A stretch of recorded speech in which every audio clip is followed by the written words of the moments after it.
natin sa pinakamalagang bagay ng gawain. Yun ay pakikinig natin na salita ng Diyos. At bagibigay sa ating pastor, ating awitin yung awit na kay buti-buti mo. Hallelujah. Hallelujah.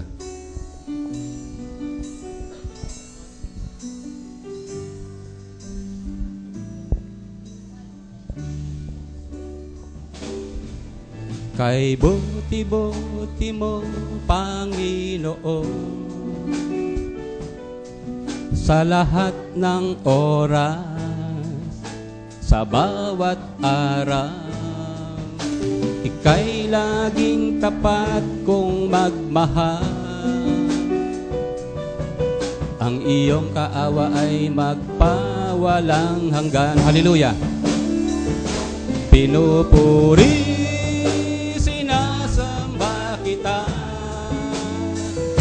dakilang Diyos at Panginoon. Tunay na ika'y walang katulad, tunay na ika'y di nagbabago. Mabuti ang Diyos na sa akin ay nagmamahal. Hallelujah. Kay buti-buti mo, Panginoon, sa lahat ng oras, sa bawat araw, ika'y laging tapat kong magmahal. Ang iyong kaawa ay magpawalang hanggan. Hallelujah. Glory. Pinupuri, sinasamba kita, dakilang Diyos, aking Panginoon. Tunay na ika'y walang katulad, tunay na ika'y di nagbabago. Mabuti ang Diyos na sa akin ay nagmamahal. Pinupuri, hallelujah.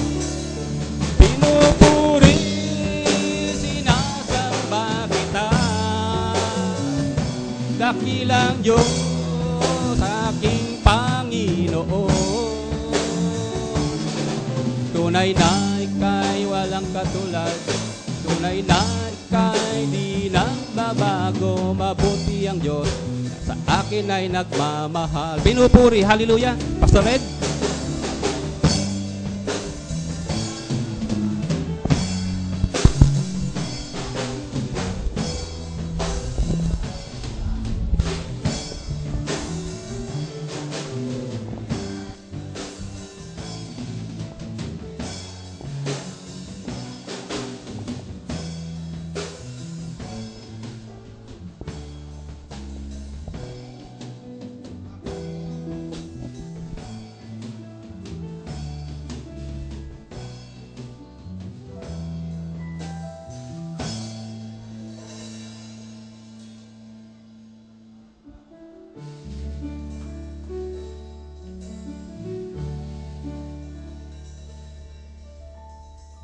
Amen. Praise God. Brad. Okay. Gandang maga sa lahat.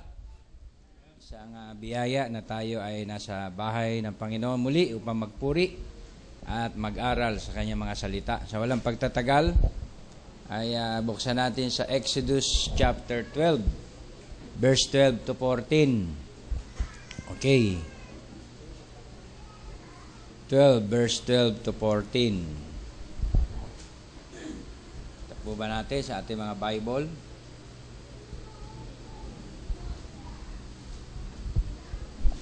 Verse 12.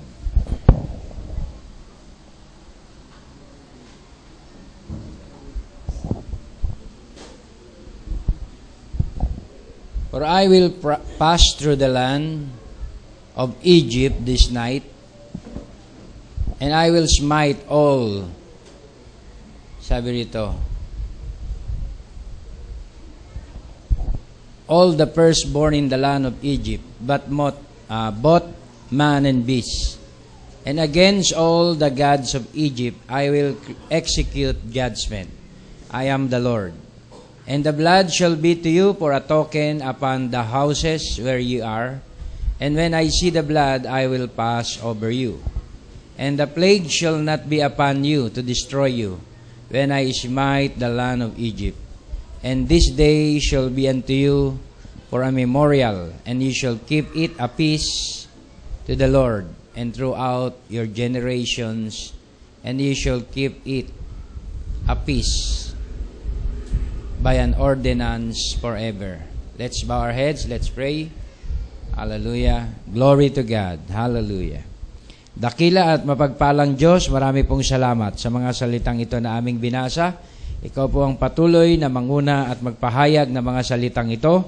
Gamitin mo ang iyong alipin, Lord, at ang bawat isang makikinig ay patnubayan mo, kasihan mo ng iyong Espiritu upang ganap na maunawaan at maintindihan ang iyong dakilang panukala at ang iyong mga mensahe na binubuksan maging sa araw na to.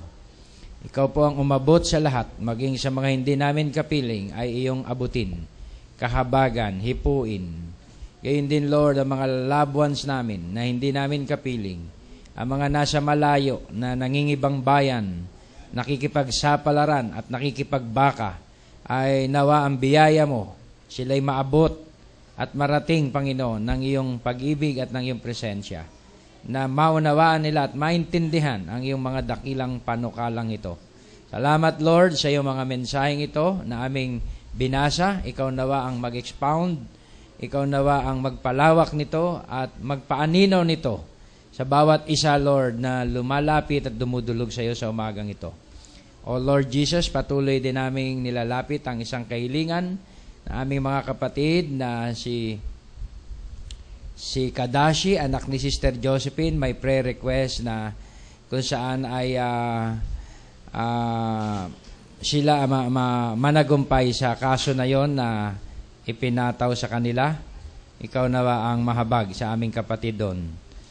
Naniniwala kami na ikaw ang Diyos ng katuwiran at katarungan. Abutin mo rin, Lord, ang aking pinsan na mayroong suffering sa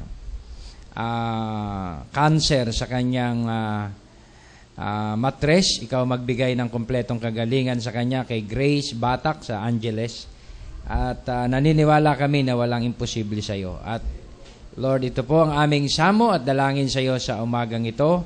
At nawa ang pagpapalat biyaya ng iyong mga salita ay mahayag sa amin. In Jesus' mighty name we pray. Amen and amen. Tayo po'y makaupo na.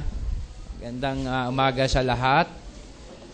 Sa mga overseas brethren na nandyan, kung sila ay naka-online ngayon, nawa ang biyaya ng Diyos ay marating. Maabot sila dyan sa dako na yan. At sa mga naririto ngayon, present dito sa House of God, welcome po tayong lahat sa ating mga kaibigan, mga sympathizer, mga believers, mga loved ones na narito, ay welcome lahat sa bahay ng ating Panginoon. Now, ating pag-usapan itong tinatawag na The Token. Now, maraming beses na ito ay ating na-take up at naipangaral na daanan. Pero I believe may purpose ang Diyos sa bawat panahon na ito ay ating pinag-uusapan. Amen. Kung sa unang pangangaral ang na-applyan ng token ay 10, praise be to God. Ulitin natin uli. Sa pangalawang pangangaral, kung ang ma-applyan ng token ay 20, praise be to God. At dito sa pagkakataong ito, kung lahat ma-applyan ng token ay praise be to God. Kung meron pang hindi ma-applyan ng token sa mensahe ngayon, ay next time uli, abangan uli natin, di ba? At ating ibigay ang ating panahon para sa kanyang mga salita. Tunay nga na I believe with all my heart na ang message ay para sa lahat. At especially ang message tinatanggap ng mga taong malayo doon sa tinatawag na mensahero. Dahil sabi sa message, ang propeta ay hindi tinatanggap sa kanyang sariling bayan. Diba? Most of the times, hindi siya kinikilala. Kagaya ni Jesus sa Nazareth, diba? Sabi nga na, may matuwid ba sa Nazareth? May mabuti bang bagay na lumabas sa Nazareth? So, ang preaching niya sa Nazareth, merong tinatawag na giver, merong tinatawag na prophet na lilitaw. At pagkatapos noon ay sinabi ng mga tao, may mabuti bang bagay sa Nazareth? Sa kabila na ang preaching, may prophet na lilitaw sa Nazareth, yung mga Pharisees and Sadducees, ang kanilang statement, may mabuti bang bagay sa Nazareth? Di ba? Ang mga nasa Nazareth ay masasamang bagay. I believe with all my heart na yan po'y laging nangyayari. Sa mismong sambahayan mo ay hindi masyadong ganun kabigat, ganun kalalim ang pagpapahalaga nila sa mga salitang dinadala mo. But doon sa mga pinili, di ba? Before the foundation of the world, doon sa mga kaibigan, doon sa ating mga neighbor, di ba? Doon sa ating mga kababayan na minsan malalayo, sila pa yung tinatawag na merong zealousness pagdating sa Word of God. Amen? Kaya i-pray natin ang ating household, di ba? Na makwiken. Sabi, apply your token to your loved ones, to your mother, to your father, to your children, to your husband, to your wife. Apply the token. Hallelujah. Claim them. So yun po ang pinaka-the best na may bibigay natin. Hallelujah. Sa kabila ng mga disappointment natin dito sa flesh, claim them. Amen. Wag nating i-alis yun sa ating heart. Claim your loved ones. Na-disappoint ka, na-dismaya ka, claim them. Wag mo silang bitawan. Dahil the moment na sila ay i-release mo, di ba? They are gone. They are lost. Di ba? At yun po ang tinatawag na kapahayagan doon. Hallelujah. Believe in the Lord, you and your household will be saved. Kagaya ng jailer, di ba? Manatili sa tinatawag na mensahe. Now, dito sa mga subject na to na ating i-discuss, ay puro ito quote ng propeta na kung saan ay in-expound niya ang mga talata na may mga meaning tungkol sa the token. Now, sa isang introduction, nadakila ang mensaheng ito, especially sa Exodus chapter 12, verse 12. Sabi doon, for I will pass through the land of Egypt this night. Hindi siya dadaan sa land of Egypt bilang tinatawag na angel of grace.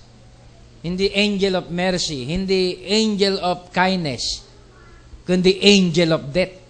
Can you say amen?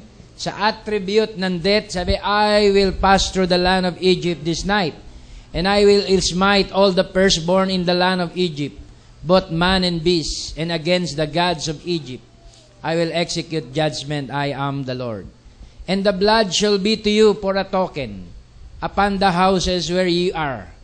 And when I see the blood, I will pass over you, and the plague shall not be upon you to destroy you when I smite the land of Egypt. Every household, sabi ni Moses, kumuha ng blood. Amen? Ipahid ang blood sa mga lintel ng mga pintuan. Lintel ng mga bintana, sa mga hamba. Diba? I-apply the token.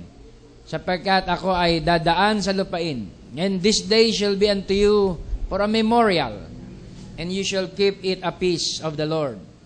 Throughout your generation, you shall keep it a peace by an ordinance forever. Tinawag siyang Feast of the Passover, ang tinatawag na Paskwa, na kung saan ang paglabas nila sa lupain ng Ehipto.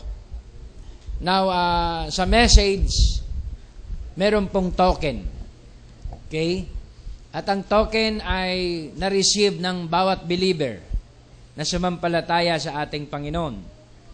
At ang token na ito ay nasa sambahayan, nasa household ng isang true message believer.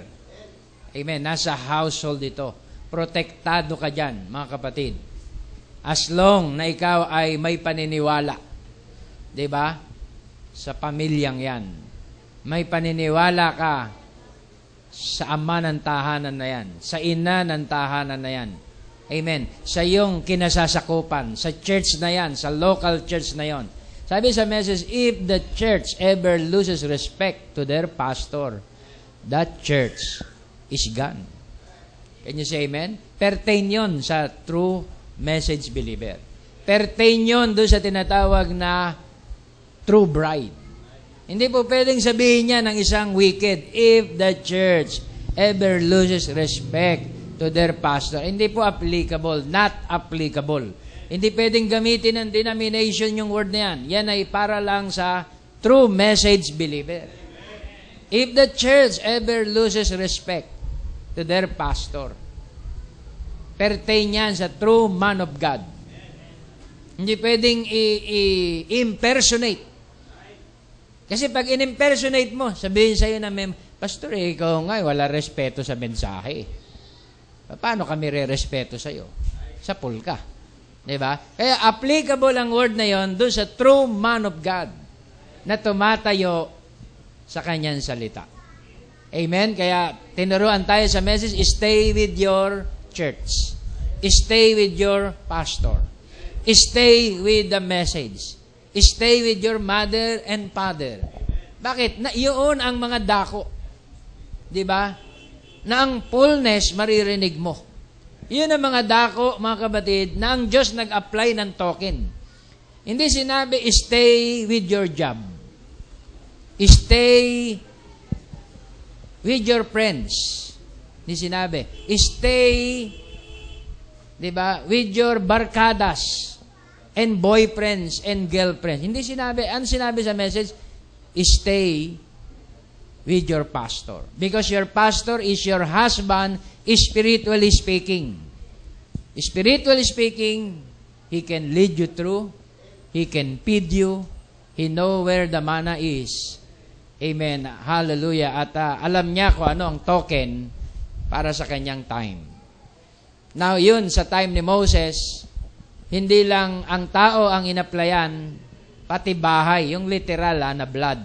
Literal na chemistry. Amen. Ang bahay, diba? Ang pintuan, ang bintana, at nang ma-applyan ang household, ang bintana, ang pintuan, ang utos, walang lalabas. Lahat magpa-identified. Can you say amen? Ang ibig sabihin noon, mga kapatid, ikaw ba ay membro ng pamilya na yan? Aba, hindi. Ako ay visitor lang dyan sa church na yan. Ikaw ba ay member dyan sa church na yan? O bonafide ka ba dyan? Ay, hindi. Ako ay ano lang. Meron lang akong sinisipat dyan sa loob. Meron akong sinisilayan o sympathizer. Ikaw ba ay talagang member sa church na yan? Ako ay ano lang, nagmamasid-masid lang. Hindi po sapat yon. Kinakailangan identified ka sa church na yon. Doon mo ibibigay ang right hand of fellowship. Doon mo ibibigay ang tinatawag na, anong tawag dito? Mind mo, ang heart mo, ang trust mo, ang confidence mo. Because you know na sa church na yon ay merong token. Now, what is the token? Diba? Ito po yung ating mga pinag-uusapan dito. We believe ang token ay Holy Ghost. Diba?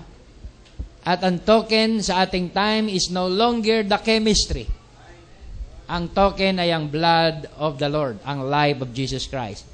At ito po ay konektado sa series natin ng nakaraan, na ang lineage ni Jesus Christ sa Son of David, na sinasabing branch of David, is not the literal bloodline.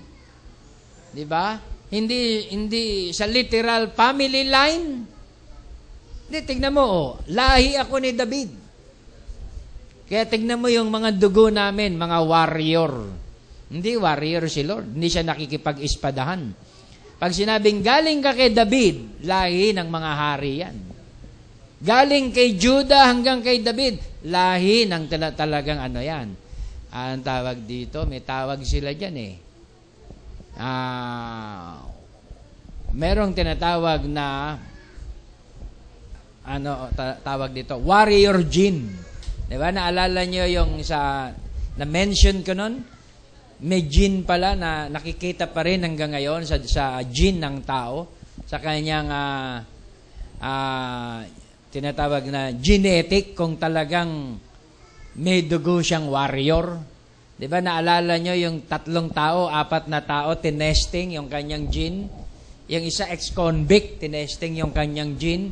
Wala siyang tinatawag na war gene. O yung tinatawag na, anong tawag dito?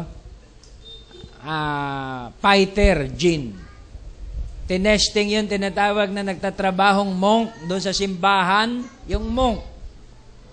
Tinesting yung kanyang gene, siya ay meron tinatawag na warlord gene.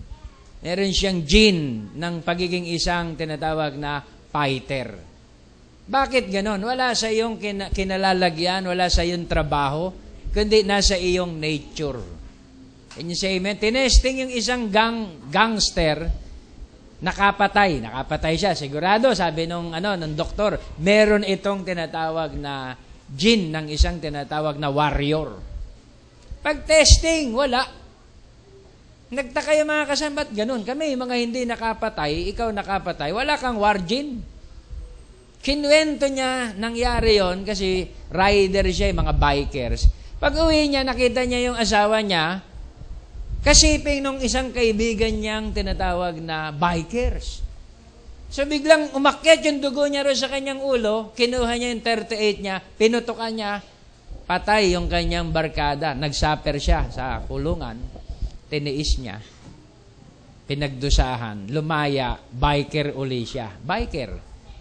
So, yung pala, yung bagay na yon, hindi talaga siya killer. Nagawa niya yun because sa tinatawag na circumstansya. Okay? Pero yung iba mga kapatid na tinesting, yung monk, meron siya war gene,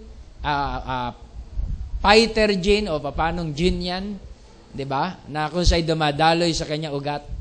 Ayan, hindi nakadepende yan sa tinatawag na trabaho mo, diba? Sa tinatawag na nature ng tinatawag na surroundings mo.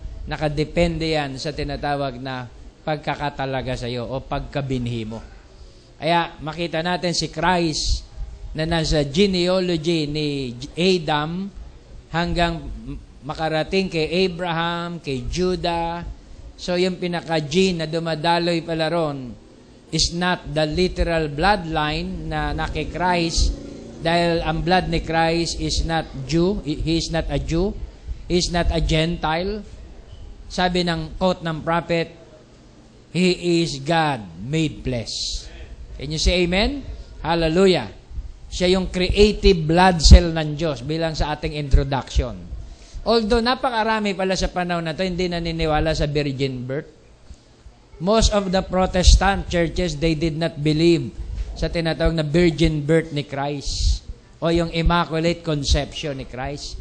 At nakakasyak pa sa oneness group somewhere na napunta namin sa Pangasinan, nagulat ako, hindi sila naniniwala sa tinatawag na virgin birth ni Mary pagdating kay Christ. Kaya na-topic natin yung tinatawag na bloodline. 'Di ba? Hindi literal na dugo ni Mary. Hindi literal na lahi ni David yon sa dugo. Kundi sa pamamagitan ng tinatawag na baptism ng Holy Spirit. Kundi sa ministry ng Holy Spirit. Kundi sa pamamagitan ng lifeline.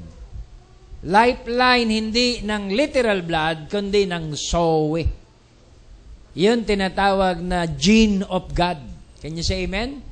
Kaya sabi sa message, the thoughts of God are real. Diba? Na kung saan kinakailangan itong ma-display, mag-manifest sa kanyang appointed time. Amen? Kaya napili ng Diyos si Abraham. Hanggang kila Jacob, hanggang kila David, kay Jesse, hanggang sa panahon ni Mary, napili silang tinatawag na trail ng tinatawag na lifeline ng Diyos. Amen? Hindi literal, kundi yung Holy Spirit. Yung tinatawag na life of God. Pagdating doon kay Christ, ibubuhos doon yung fullness ng tinatawag na life of God. Doon in-apply yung word na kenos. Diba? God emptied Himself. Hinubad mismo ng Diyos. Ibinuhos mismo ng Diyos ang kanyang kapuspusan. Diba? Doon sa isang tabernakulo. Doon sa isang tinatawag na Tinatawag na panahon na kung saan ang kanyang katawan, ang kanyang tatawagin bugtong na anak ay magmamanifest sa flesh. Doon, makita natin, God emptied Himself. Yung buong kapuspusan ng deity, di ba, ng Godhead, ay nagdwell sa flesh. Kaya, yun po, mga kapatid, ang unang mystery. Doon naganap yung tinatawag na unang token sa Calvary. Di ba? Kaya sabi, without the shedding of blood, there is no remission of sins. Kaya kung ang tao hindi titingin sa Calvary, walang token, walang salvation, di ba? Walang redemption. Dahil yun yung tinatawag na unang token.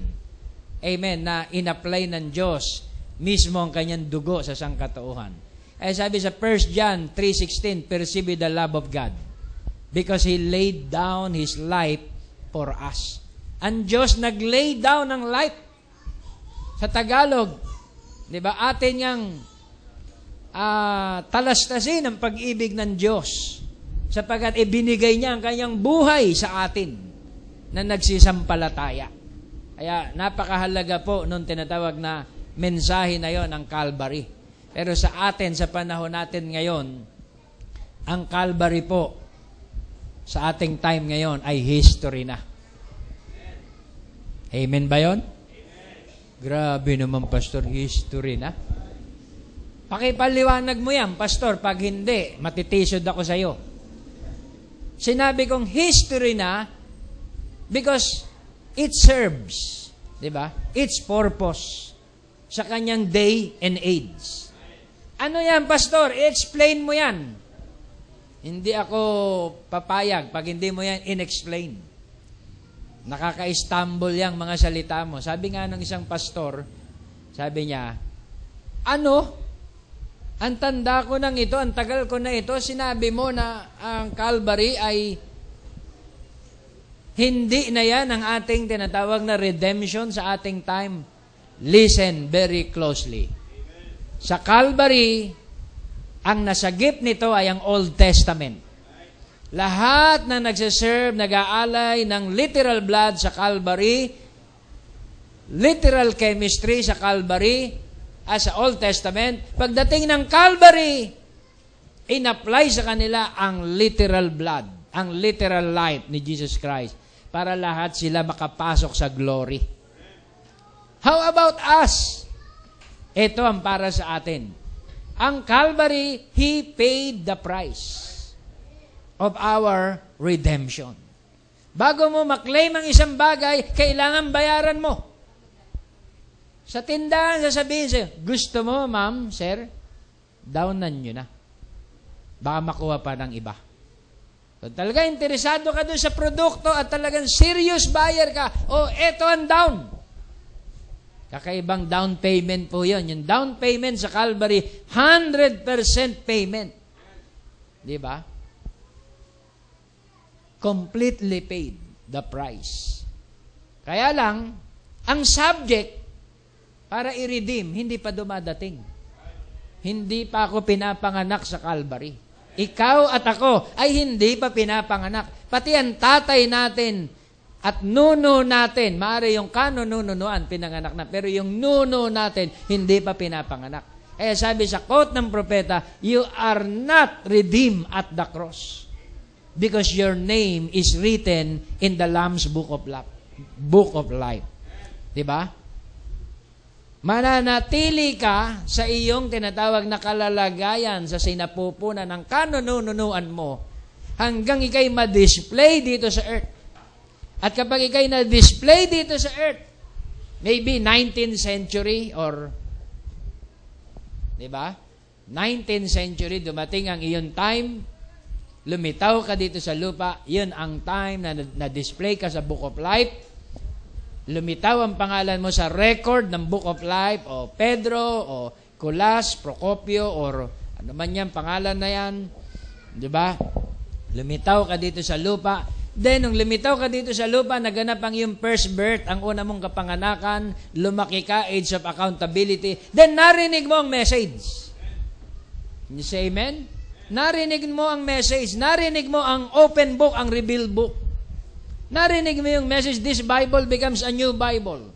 Narinig mo yung plan of redemption at na-quicken ka. Sapagkat ikaw ay seed ng Diyos sa pasimula pa lang. Nung na-quicken ka, ano nangyari sa'yo? Ikaw ay kinlaim ng Diyos. Ikaw yung binayaran ko 2,000 years ago. Ikaw yung dahilan kaya ako na nagsuffer sa cross, hinang sa cross, binayaran na kita. Kaya kiklaimin na kita. Kailan? Last revival? Kailan ka kinlaim ng Diyos? Noong 1963. Kinlaim niya lahat ng subject niya. Kinlaim niya lahat ng nakasulat sa Lamb's Book of Life. Diba? Claiming is ownership. Tinatakan niya, akin ito.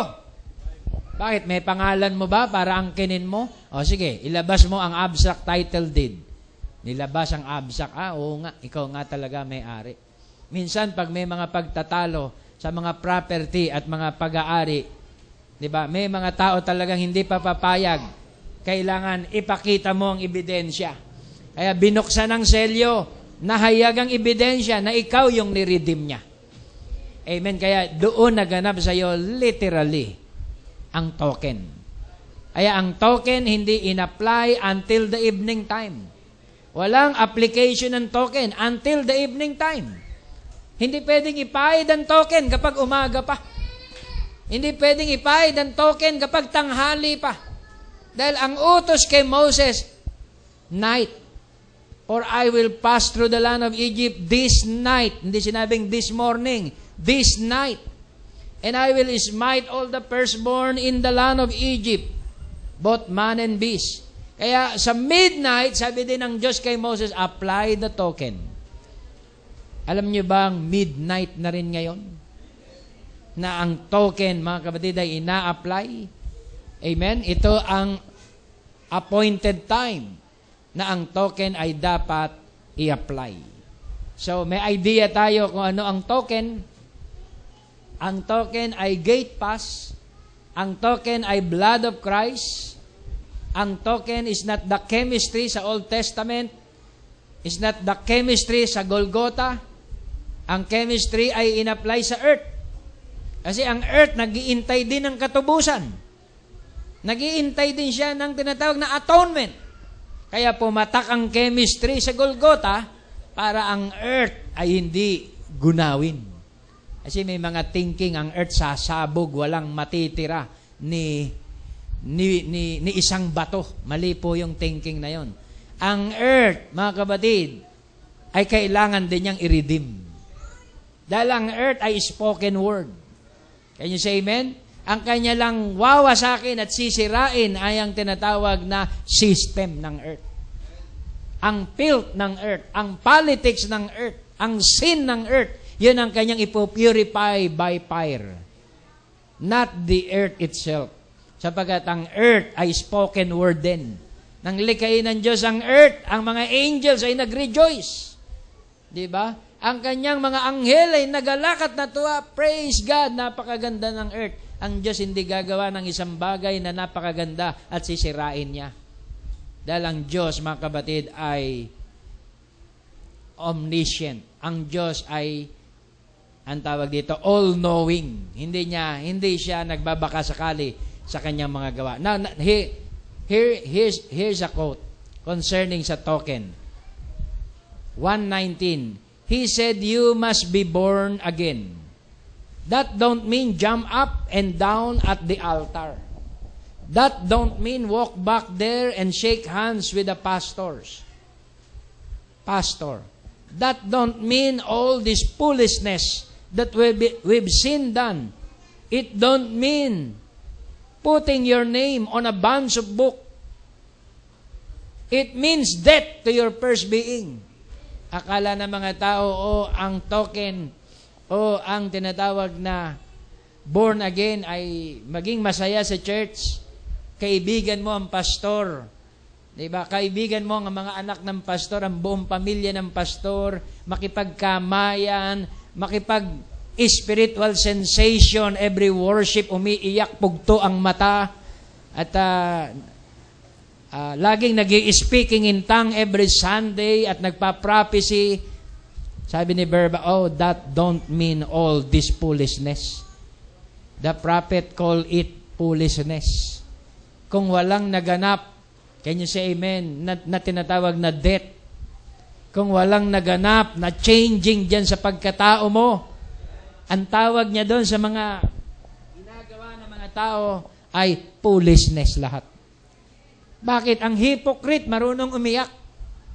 Ang hypocrite marunong mag-dancing in the spirit. Ang hypocrite marunong mag-speaking in tongues at mag-interpret. Totoo ba yan, pastor? Sa time ni Berbanam, napadalo siya sa isang Pentecostal meeting.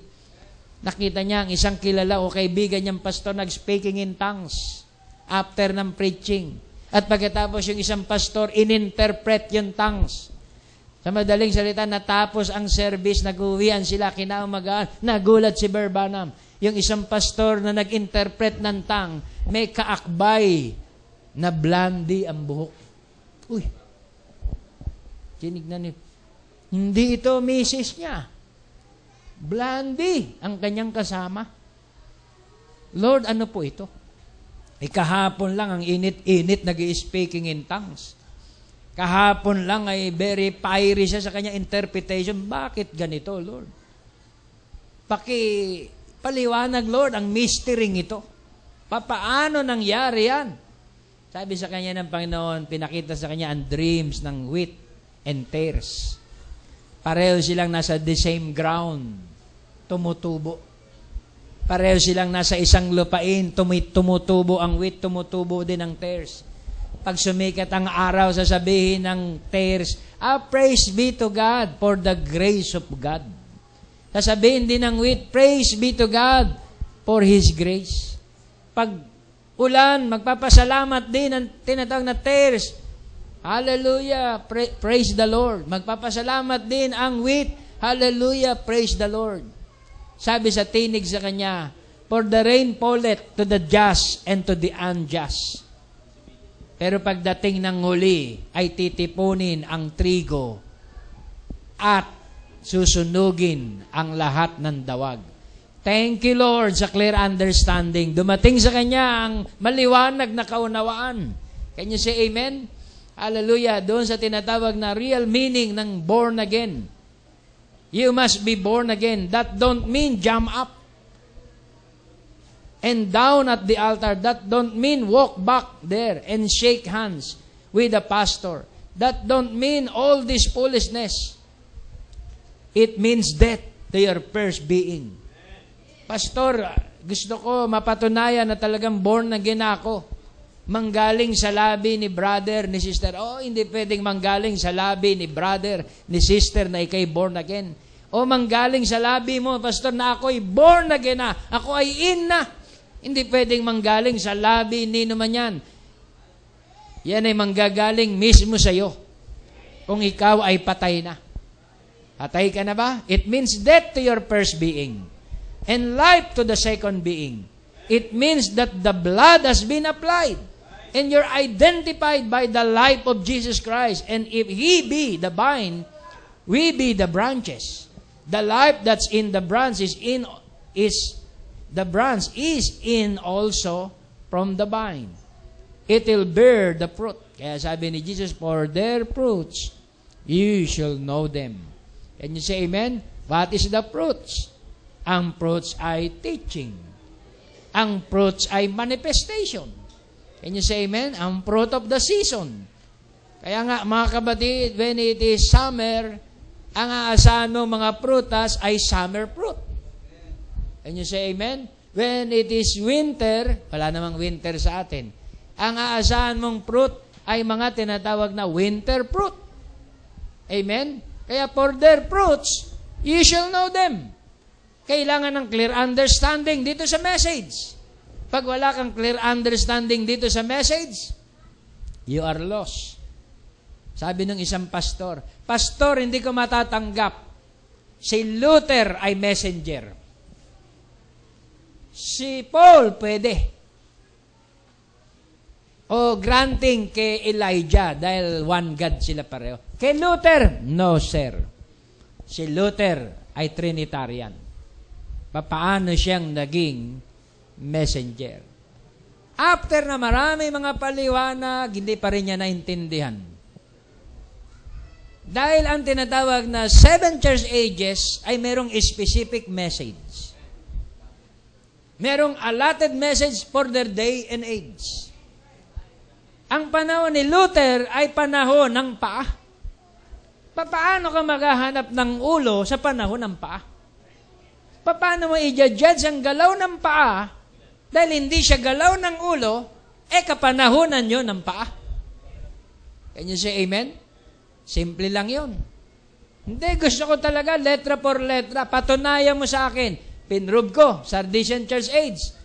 Ang iyong mga gawa ay malapit ng, alam ko ang iyong mga gawa, at ang iyong pinangahawakan ay malapit ng mamatay. Oh, kita mo na, Martin Luther yan. Panahon niya ng Sardisian, na ang faith na tangan niya ay malapit ng mamatay. Dahil yun ay reformation lang, ibig sabihin, kulang, hindi kompleto. Kaya ang ages, may iba't ibang kapanahunan. Hindi, pastor, kasi iba ang inyong orientation. Meron din kaming breaking para dyan. Wala akong magagawa kung hindi mo makita to. Di ba? Ang Diyos ay may dealing. Kaya nga ang liwanag ng 7 kandelero, iba't iba ang liwanag. Iba't iba ang measure ng liwanag. Diba? Tignan mo ang diagram, iba't iba ang tinatawag na ang tinatawag na pinuproduce na light sa bawat panahon. Pero ito ang masasabi ko sa iyo. Kung wala si Martin Luther sa time na yon, lahat tayo Katolisismo rito. Sapagkat ang buong mundo ay nasakop ng Catholicism. Ang buong mundo at that time, through history, proven ito, nangahawakan sa Trinitarianism.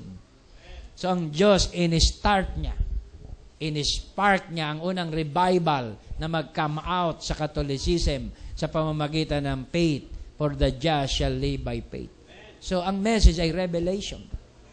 Can you say amen? Hindi ito nakukuha sa tinatawag na intellect o sa pamamagitan ng tinatawag na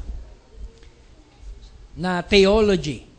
Ito ay makukuha mo sa pamamagitan ng revelation. Kaya it means death to your first being and life to the second being. It means that the blood has been applied and you're identified by the life of Jesus Christ.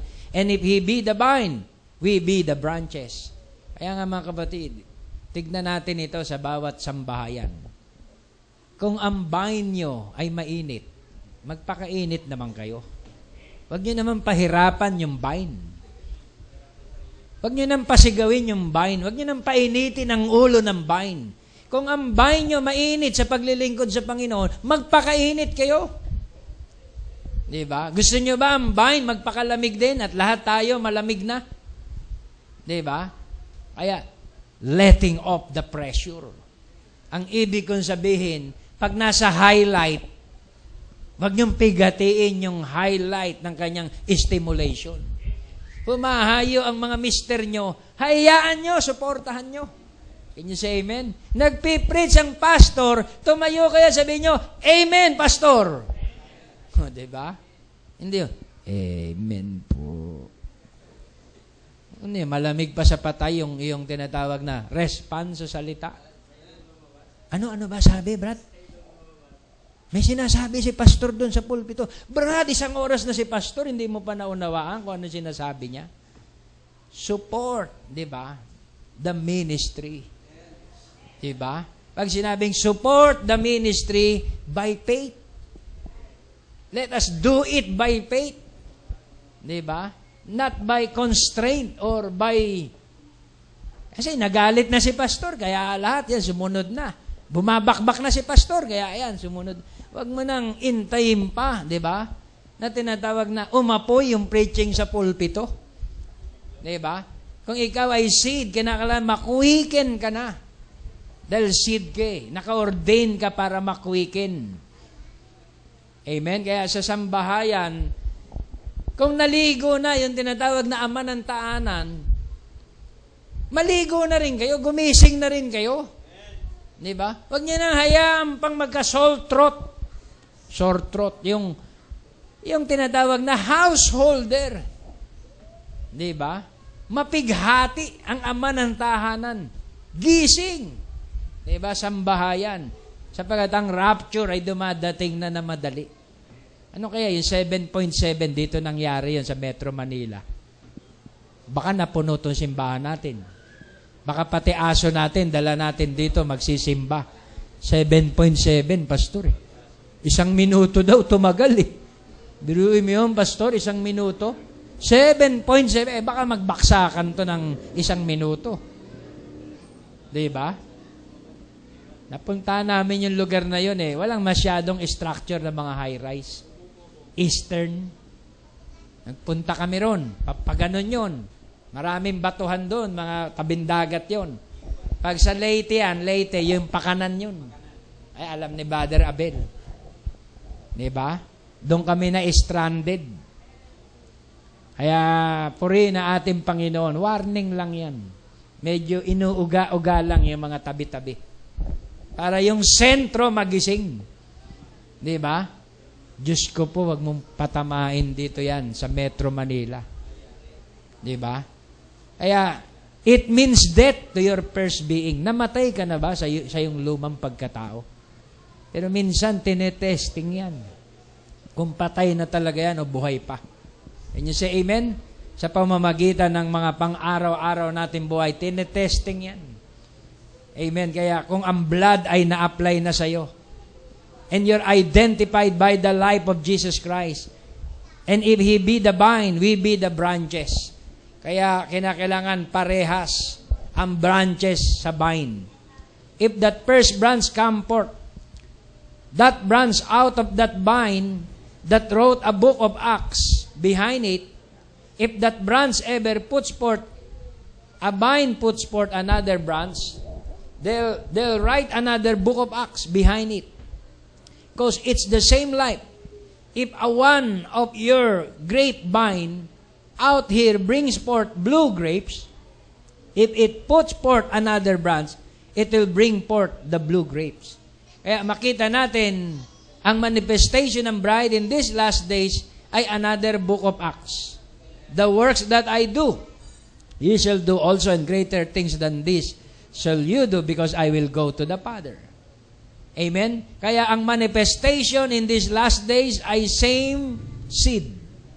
Yung seed in the beginning na tinanim sa early church, pagdating sa end ay same seed. Seed to seed na po ang nag-uusap dito. Hindi na pinag-uusapan dito ang balat, hindi na pinag-uusapan dito ang mga tinatawag na stalk, hindi na pinag-uusapan dito ang mga bulaklak. Ang pinag-uusapan dito ay seed na. Kailangan bumalik ka na doon sa the same seed in the beginning. Amen. Hallelujah. Kaya yung mga bagong bunga dito sa mensahe. Brad, USB. Huling-huli na kami. Kailangan naming makain lahat yan. Brother Ryan, the scribe, pakilagay. Habang nagda-drive, naka-USB. Ang statement, grabe talaga. Laging puro grabe. Diba? Bakit, mga kabatid? Ito po ay seed time na. Ayaw nilang mahuli, ayaw nilang mapag-iwanan. Ang tagal nyo nang nakakain ng mensahe dyan sa church. Kaya, Brad, saksak mo to, USB. Ayaw ma-left behind. Ayaw mapag-iwanan kung ano yung tinatawag na message for today. Can you say amen? Hallelujah. Kapag na-inlove ka talaga sa mensahe, magkakaganon ka. Magkakaganon ka sa ayaw at sa gusto mo. Bakit yung mga brother sumasama? Tingahayo si pastor, bakit nagsasamahan sila? Ano ba meron? May piknitan ba? Nakakapagod lang yan. Ito po ang totoong nangyayari. Pagdating doon sa Bible study, sila ang nagtatanong, hindi yung mga baguhan. Sila ang nagtatanong. Hanggang pauwi na, pag nagda-drive, binabagalan ni Brother Nono. Sabi ko, ano to? 20 kilometers per hour. Gagabihin ako, Brad Noy. Bilisan mo. Sinasadya ko talaga, pastor, dahil maraming tanong. Sabi ko, ang mga brother, nagmamatured na. Dahil nagtatanong na sila. Dati, mga kabatid, way back 10 years ago, 20 years ago, nung mapunta kayo rito, nakaganyan lang kayo. Ganon lang. Pero hindi naintindihan yung mensahe. Pero walang tanong. Kaya pala walang tanong ng mga panahon na yun. Walang maintindihan. Can you say amen? Hindi pa pala born again ng mga panahon na yun. Kapag dumating na sa iyo ang new birth, dumating na sa iyo yung tinatawag na kagalakan sa mensahe, eto na. Between the lines ang mga tanong. Ay, ganun pala yun, pastor. Yun nangyari kay Adam na yun. Ganun pala yun. May 3 pala doon na tinatawag na paraan. Alam namin, 2 lang ang paraan eh. May 3 pala ron nakapamaraanan. Isang perfect will, lahat permissive will. Grabe pala yun. Yun lang ang time, mga kapatid, na matatanong mo lahat. Diba? Pag matured na ang mga tinatawag na seed, kapag nakukwike na ang mga seed, ito po ang pinakamaabalang panahon. Dahil ito ang marami kang tanong na sasagutin.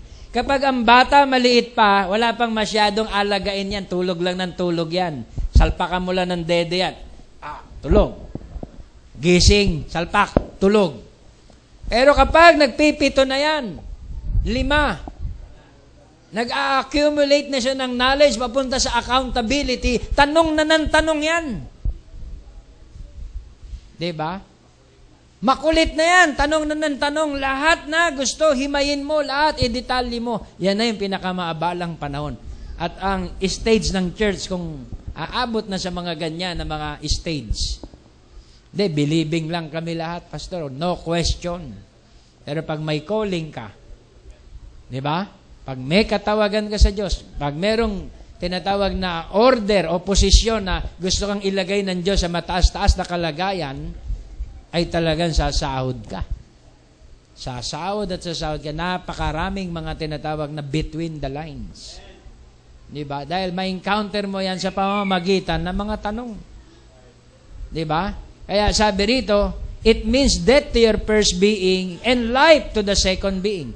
It means that the blood has been applied and you're identified by the life of Jesus Christ. Once you're identified by the life of Jesus Christ, kung ano ang life ng pastor. Kaya lang, yung iba nagiging humanism. Si Brother Branham, noong time na yon, ang life ni Brother Branham, mahilig siya sa field. Mahilig siya sa mga wilderness. Mahilig siya mag-prayer and fasting sa wilderness. Kaya yung mga followers, mahilig siya mag-hunting. Yung mga followers ni Brother Branham, nagbilihan din ng baril. Bumili rin ng sombrerong cowboy, kagaya ng sombrero ni Brother Branham. At mga damit na pang ano. Diba? Kaso, na-imitate. Ang message po ay hindi i-imitate, kundi ibuhay. Can you say amen? Hallelujah. Kaya mapansin natin, maaring makopya-kopya mo ang ilang mga bagay. Pero ang fullness nito, hindi mo makukuha kung hindi ka dyan tinalaga. Can you say amen? Kaya dito sa church, kailangan natin makita yung tinatawag na kung ano yung branch. Kung ano yung vine, yun ang branch. It will bear the fruit. Kaya sabi, if that first branch come forth, that branch out of that vine that wrote a book of Acts behind it, if that branch ever put forth, a vine puts forth another branch, they'll write another book of Acts behind it. Because it's the same life. If a one of your grapevines out here brings forth blue grapes, if it puts forth another branch, it will bring forth blue grapes. The works that I do, you shall do also. And greater things than this shall you do because I will go to the Father. Kaya makita po natin, mga kapatid, yung tinatawag na same word, same manifestation. Now, sabing ganun sa token message, the full obedience to the word brings God. Walang Diyos kung walang pagsunod. Walang mercy kung walang pagsunod. Walang grace kung walang pagsunod. Walang pagpapala kung walang pagsunod. Kasi God is all in all. Kung gusto mo ng pagpapala, gusto mo ng blessing, gusto mo ng prosperity, gusto mo ng healing, gusto mo ng maturity, gusto mong maging ministers, worker, matured, lahat yan tumutukoy sa Diyos. Kaya sabi rito, full obedience to the word brings God. the word eternal in you, and that is the token when the word is in you. It's Christ in you. Kaya mga kapatid, sa isang simpleng pananalita, wala pa sa iyo si Kristo. Tamad ka magsimba? Wala pa sa iyo si Kristo. Di ba? Pasaway ka dito sa simbahan? Wala pa sa iyo si Kristo. Pero nagsisympathize naman ako, pastor. Nananalangin ako. Okay. Pero hindi ibig sabihin, nasa loob mo na si Kristo. Di ba? Direkta po itong pananalita. Kung wala pang namamatay sa iyo, si Kristo hindi pa tumitira sa loob mo. Maaring nasa labas pa lang ng sala si Kristo. O maaring nasa backyard mo na si Kristo. Pastor, si Kristo. Pastor, si Kristo nasa sala na, nasa sopa na. Pastor, si Kristo nasa kusina na. Praise be to God. Nasa kusina na. At least nagpe-pray ka na. Kapag ikay kakain, kapag ikay magluluto, kapag ikay maglilingkod sa church, at least, di ba, may services ka na. It doesn't mean na Christ in you na. Can you say amen? Si Martha, kaya niyang gawin yun. Yung mga baguhan denomination doon sa Antipolo, matindi. Baka mahirapan tayong gawin yun. Mag-gathered na mga bangko. Isasara yung computer. Ang lakas ng kita niya. Mag-iimbita ng mga tao. Unbeliever yun. May hikaw pa. Magtatawag pa ng mga didinig. Bibili ng pansit, pandesal, kape. Grabing kaabalahan yun. Pero hindi pa siya. It doesn't mean na siya'y baptized na ng Holy Ghost. Nagagawa niya na yun. Diba? Kaya hindi mo pwedeng basihan na marami ako nagawa sa church, pastor. Matulungin ako, pastor. Mabait ako. Behave ako. It doesn't mean. Kaya sabi rito, okay, full obedience to the word brings God. Doon lang magaganap. Doon lang mahayag ang Diyos kung ang bawat individual ay meron ng full obedience to the Word, to the Word of God. Nasaan ba ang Word of God? Na kay sir, na kay ma'am sa eskwelahan? No. Nasaan ba ang Word of God? Nasa church. Nasa pastor ang Word of God. Nasa preacher. Nasa nanay mo. Nasa tatay mo. Amen. Nandun ang Word of God. Wala sa barkada, wala sa mga kung saan-saan. Ang Word of God ay nandoon sa household. Ang household dito natin ay ang church. Diba? Ang minister ang tinatawag na pinagmumulan ng salita. Kaya he knows where the manna is. Kaya kung gusto mong magkaroon ng full obedience to the Word, obey your pastor.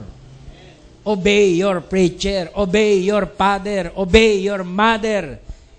Full obedience to the Word, marireceive mo if you obey your delegated authority. Hindi obey your sir, obey your tawag dito, your teacher. Hindi po yun eh. Obey your master doon sa trabaho.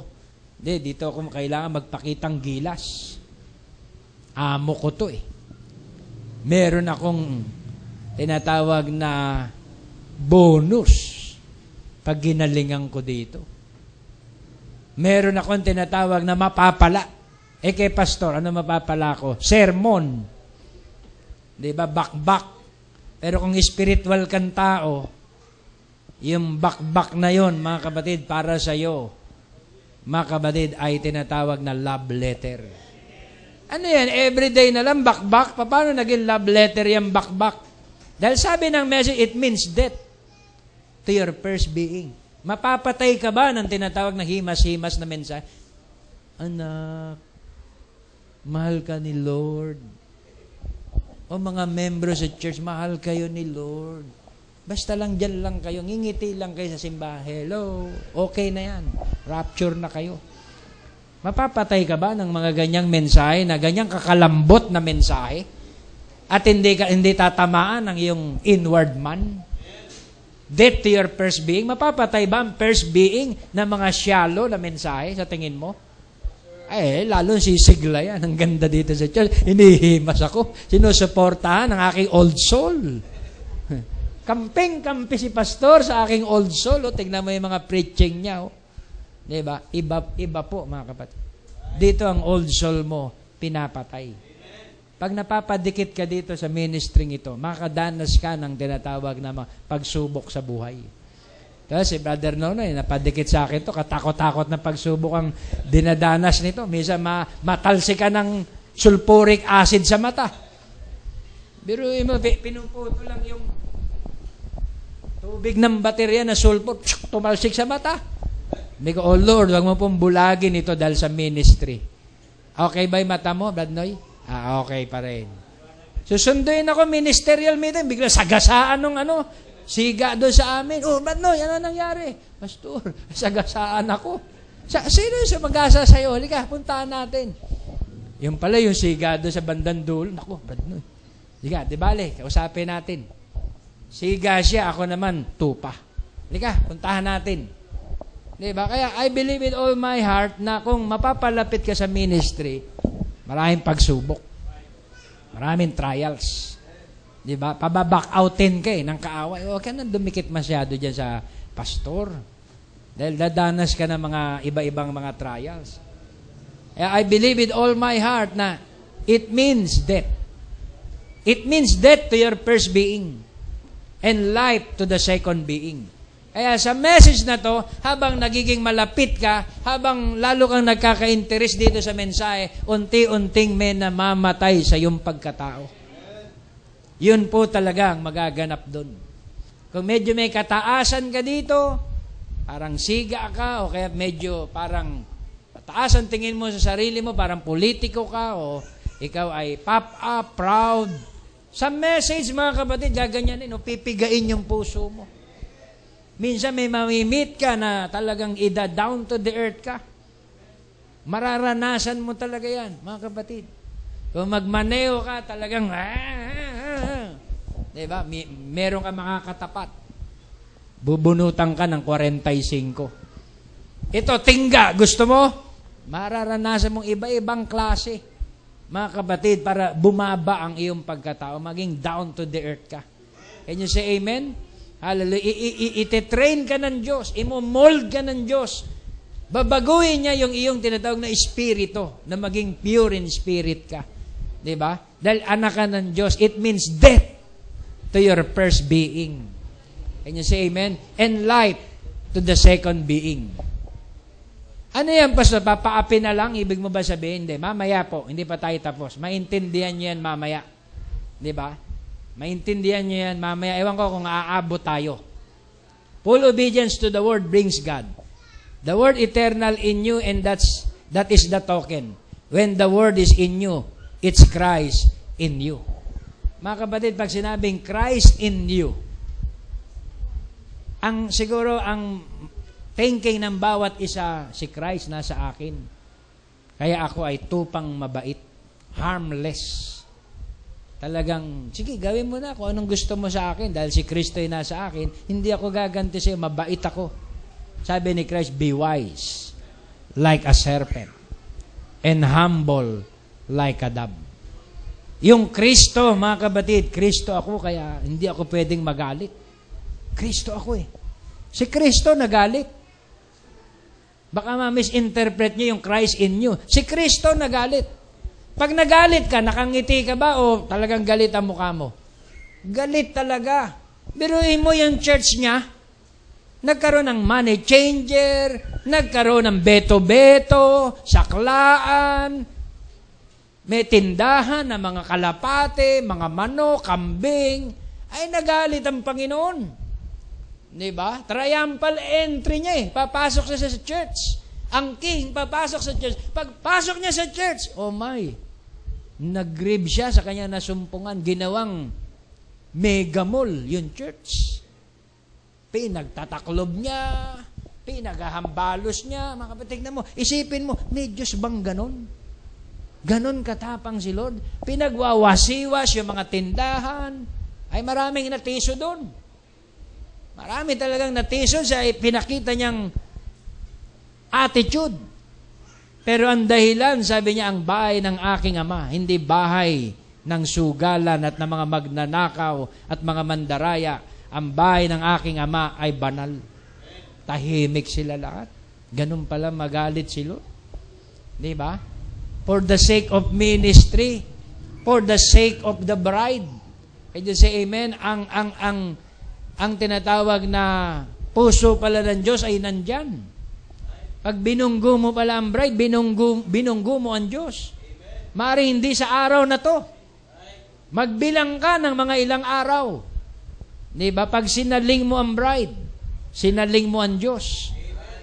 Diba? Because the elect cannot harm the elect.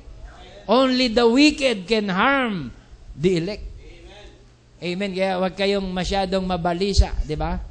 Pag ang Diyos kumalos sa lahat ng nagsisiapi sa inyo, hindi maaawat.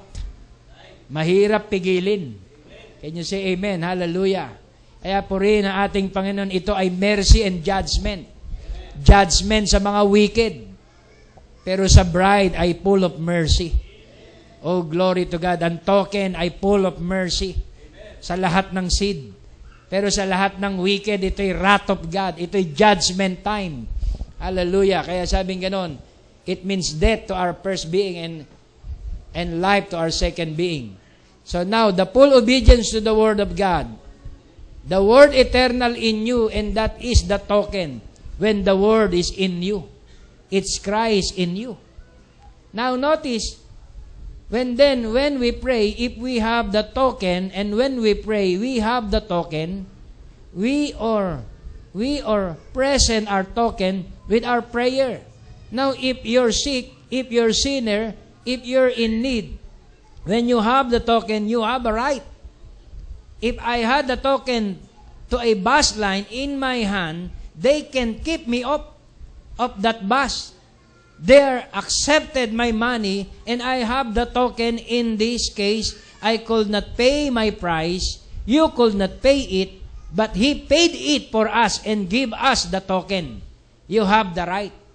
Mga kabatid, ang isa pong tao, pag alam niya ang karapatan niya, pwede niyang ipakipaglaban. Kung may sakit ka, ngayon, na-reveal sa iyo, may karapatan ka para gumaling. Hindi ko na kaya, Pastor. Gi-give up na ako. Okay, pakihanda ang ataol nito. Yung mga abuloy nyo, sister and brother, dahil, hindi na raw niya kaya eh. Sabi sa message, kung may faith ka, you have the rights. Diba? Ba't ka gi-give up? May rights ka. Sabihin sa'yo ng mga tao, ay brad, delikado ka na. Isang bulati na lang, hindi pumipirma sa'yo. You have the rights.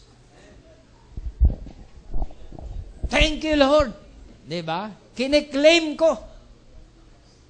Mamimit ko siya hanggang rapture. May makakapigil ba nun kung mamimit mo siya hanggang rapture? At yun ang faith mo and you have the rights? Kaya sabihin mo, sakit. Sobra-sobra ka na. Lumayas ka na. Ang tagal mo na dyan, nagpapahinga sa akin dugo. Kaya lagi akong high blood. Tagal mo na nagpapahinga sa aking baga. Kaya lagi ako may hika, may ubo, I-claim mo by faith. Lumayas ka sa pangalan ng Panginoon. You have the rights. Ako, pag may rights ako, alam ni Sister Angie, ipapakipaglaban ko. May rights ako eh. Can you say amen? Pag may rights ka, sino makakauga sa'yo? Sabi nga doon sa balita, karapatan mo. Ipaglaban mo. Ganon din po ang mensahe kung tutunganga ka lang at hindi ka tatayo na sa iyo ang token, paano mo ma-acquired ang lahat ng benepisyo? Pwede ba, may token ako. Pero okay lang kung anong kalooban ng Diyos sa akin. May token ka tapos ang prayer mo kung ano lang ang kalooban ng Diyos sa iyo. Claim it. Diba? Believe it with all your heart. May token ka eh. Ito po, mga kabadid, ang karapatan. I-claim mo ang lahat ng iyong karapatan. Huwag kang tatahi-tahimik. I-speak the word. Kawawa ka sa panahon na to pag hindi ka nagsalita. Si Caleb, matagal na siyang kasama ni Joshua. Palibasa, tahimik, mabait. Total headship to the word. Diba? Wala ni isang imik, ni isang palag kay Joshua. Sinyer na ni Joshua lahat ng inheritance. Benjamin, ito sa'yo. Manasseh, ito sa'yo. Maglalabindalawa na. O ito, Judah, ito sa'yo. Nakaganyan si Caleb. Pambihira. Huling-huli na ako. Hindi yata ako natawag. Umupo na si Joshua. Nagpahinga na. Ayaw na mag-distribute ng inheritance. Ibang klase na ito. Sabi ni Caleb. Ako pa, kanang kamay. Ako pa na right hand niya. Hindi magsasalita. Sabi niya, Joshua, naipamigay mo na sa iba lahat. May kanya-kanya na silang inheritance. Nakikinig na si Joshua. How about me? Ikaw pa. Nakalaan na sa'yo yun. Kaya lang hindi napapasayo, hindi mo hinihingi. Claim it! Kaya sabi niya, give me this mountain. Hindi hiniling niya kapirasong parcel of land. Ang hiningi niya, Baguio. Sa'yo yan.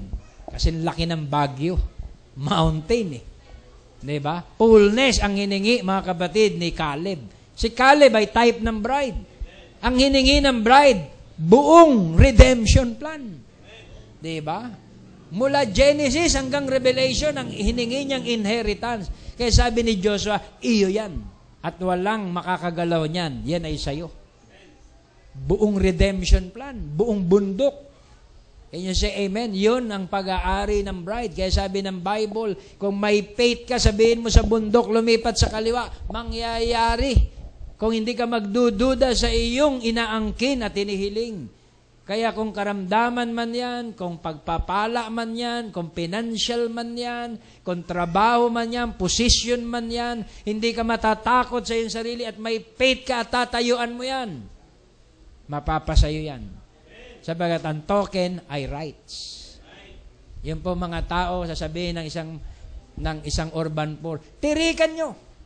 Mag-down lang kayo. Magkano? 350. Tirikan nyo. Inyo na yan. Hulugan lang nyo. Ay, makikipaglaban yung mga tao. Can you say amen? Tutulusan nila yan. Diba? Diba? Yan ang nangyayari. May ibang mag-aangkin. Lalaban sila ron. Amin na to eh. May rights na kami. Rights pa lang yun. Hindi pa titulo yun. Ay, hindi na kami papayag. Dito na pinanganak ng mga anak namin. Ay, makikipagpatayan na kami rito. Diba? Pinaglaban yung karapatan. Ang mensahe, ipaglaban natin. Paglalapitan kayo ng iba at sasabihin niya, ay, mga lihis na kayo, mga mali kayo. Huwag mo saluhin lahat yun. Tayuan mo at sabihin mo, sino lihis sa atin? Kahit ganyan ka lang kaliit, titigan mo sa mata. Sino lihis sa atin? Kami may rapturing faith o kayo na wala ng worship? Wala ng fellowship at nagkiklaim na kayo ay truth. Hindi, mga membro nyo, mga young people nyo, worldly na.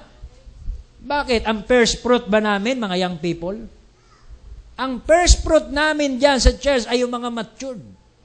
Hindi mga young people. Bakit nyo i-judge yung mga sugatan? Bakit nyo i-judge yung mga lumpot pilay dito sa simbahan? Ang i-judge nyo yung buo. Hindi kasi yung mga anak nyo worldly. Bakit mo i-judge yung mga bali?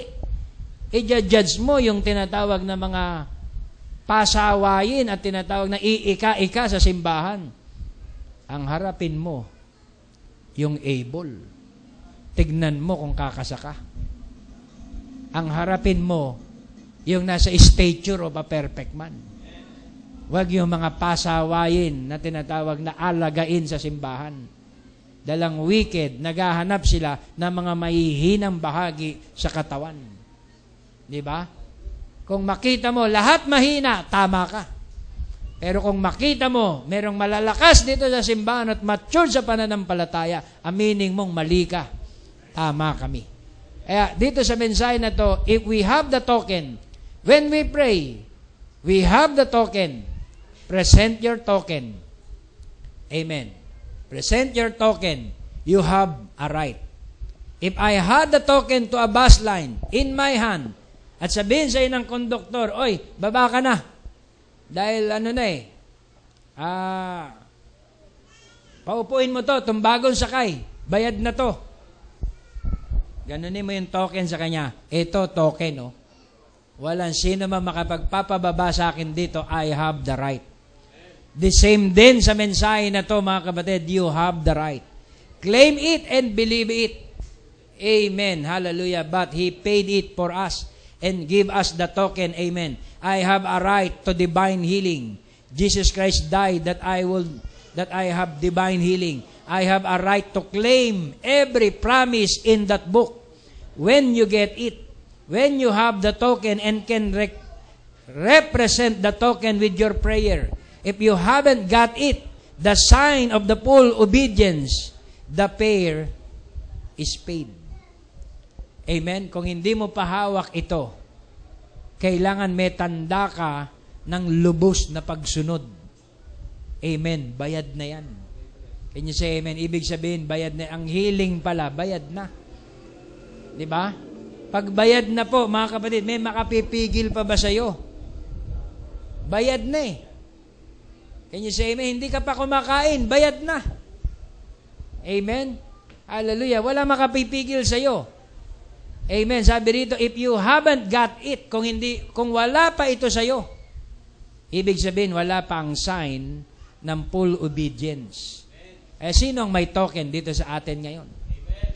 Yun ang hatulan nila. Yun ang harapin nila. Kung merong mga accuser, fault finder, backbiter dito sa faith na to, I challenge them. Ang hamunin nila may token. Amen. Pwede ba yon, Pastor? Sa Bible, nagkakahamunan. Can you say amen? Hallelujah. Kaya ang hamon dito is spiritual challenge. Can you say amen? Yung nasa token na, mahirap mong bungguin. Binubunggo mo ang Diyos doon. Pero yung wala pang token, wala pang full obedience, wala pa talaga yun. Can you say amen? Kaya sabi dito, the sign of the full obedience, kapag nasa atin na ito, nasa atin na yung full and complete authority ng church. Kaya sabing ganon, mahirap mo nang banggain yon. Mahirap nang magsalita doon ng laban sapagkat ang Diyos na ang kalaban mo nun. What we need today is another baptism of the Holy Spirit and have the real power of God that identifies the work that Jesus Christ promised for this day, not so much as that day, this day, the promise that He made here. Not that day. Not the last revival. Diba? This present day revival. Hindi na po sapat yung nakaraang revival. Hindi mo pwedeng sabihin, dati mainit ako, active ako, believer ako noong mga panahon na yon. Ano nangyari sa'yo? Diba? Bakit nag-backslide ka? Bakit nanghina ka? Bakit natitisod ka? Kung ikaw ay sakdal na ngayon, hindi ka na matitisod. Kaya ito yung tinatawag na promise word for this day. Kung nasa iyo ito ngayon, hindi ka na mauuga. Ikaw ay nasa solid ground. Sure foundation. Matalinong tao, kagaya ni Enoch, nagtayo doon sa sure foundation. Amen. Saan mo isasalig ang iyong emosyon? Saan mo isasalig ang iyong pamilya? Saan mo isasalig ang iyong damdamin? Sa salita ng Diyos na hindi nauuga. Pag isinalig mo yan sa buwanginan, giba ka. Pag gumuho ang kinasasaligan ng pananampalataya mo, sinong kinasasaligan ng pananampalataya mo? Girlfriend ko, pastor. Ano yan? Unbeliever. Uga ka. Pag umalagwa yan at ginamit ng demonyo yan, wasa ka. Sinong kinasasaligan ng pananampalataya mo? Amo ko, pastor, mabait.